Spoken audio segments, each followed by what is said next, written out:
অনেকেই বলেন এই লেকের গভীর থেকে রাতে উঠে আসে অদ্ভুত সব শব্দ।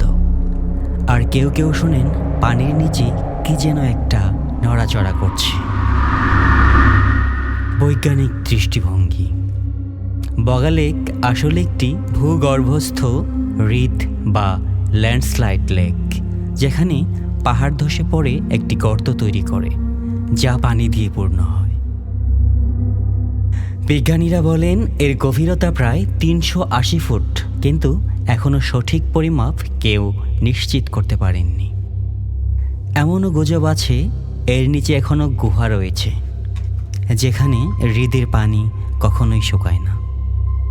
বগা লেকে যারা ঘুরতে গেছেন অনেকেই বলেন রাতের সময় হ্রদের চারপাশে এক অদ্ভুত কুয়াশা নেমে আসে।